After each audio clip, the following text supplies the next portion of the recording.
ఇవాళ తెలంగాణ ఎమ్మెల్యేల ఫిరాయింపు అంశంపై సుప్రీంకోర్టు విచారణ జరపనుంది. జస్టిస్ సంజయ్ కరోల్, జస్టిస్ అగస్టిన్ జార్జ్ ధర్మాసనం కేసు విచారణ జరపనుంది. మొత్తం 10 మంది ఎమ్మెల్యేలకు గాను ఇప్పటివరకు 7గురికి స్పీకర్ క్లీన్ చిట్ ఇచ్చారు. వీరు పార్టీ మారినట్టు ఆధారాలు లేవని, వారు బీఆర్ఎస్ సభ్యులుగానే ఉన్నారని స్పీకర్ స్పష్టం చేశారు. దీంతో ఇప్పటికే 70% పిటిషన్లు పరిష్కరించినట్టు స్పీకర్ కోర్టుకు నివేదించే అవకాశం ఉంది.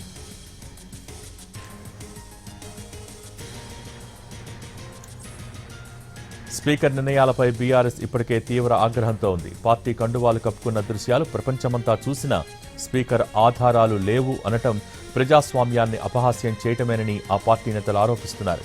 కేవలం ముఖ్యమంత్రిని కలిసినంత మాత్రాన పార్టీ మారినట్టు కాదని స్పీకర్ చెప్పిన వాదనను సుప్రీంకోర్టు అంగీకరిస్తుందా లేదా పూర్తిస్థాయి విచారణకు ఆదేశిస్తుందా అనేది ఇవాల్టి విచారణలో తేలనుంది.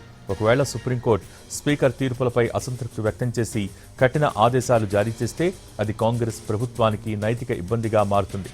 స్పీకర్ అధికారాన్ని ప్రశ్నించకపోతే ఫిరాయింపు ఎమ్మెల్యేలంతా సేఫ్ అనుకోవచ్చు.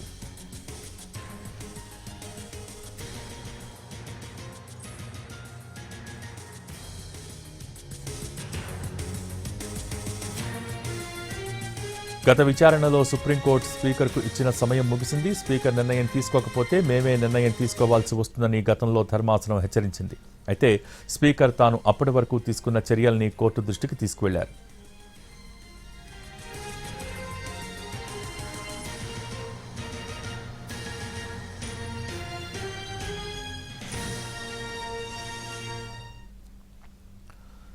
పార్టీ ఫిరాయింపుల కేసులో మరో 2 ఎమ్మెల్యేలకు క్లీన్ చిట్ ఇచ్చారు స్పీకర్ గడ్డం ప్రసాద్. కాళే యాదయ్య, పోచారం శ్రీనివాసరెడ్డి పార్టీ మారారని అనటానికి తగిన ఆధారాలు లేవన్నారు.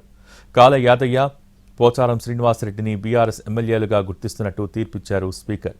గతంలో 5 ఎమ్మెల్యేల విషయంలోనూ ఇదే తీర్పిచ్చారు. దీంతో ఫిరాయింపు ఆరోపణలు ఎదుర్కొంటున్న మొత్తం 10 మంది ఎమ్మెల్యేల్లో 7గురికి క్లీన్ చిట్ లభించినట్టయింది. మరో 3 ఎమ్మెల్యేలు దానం నాగేందర్, కడియం శ్రీహరి, సంజయ్ కేసులు ఇంకా పెండింగ్లోనే ఉన్నాయి. త్వరలోనే ఈ 3 ఎమ్మెల్యేల కేసులో కూడా తీర్పు ఇవ్వనున్నారు స్పీకర్ గడ్డం ప్రసాద్.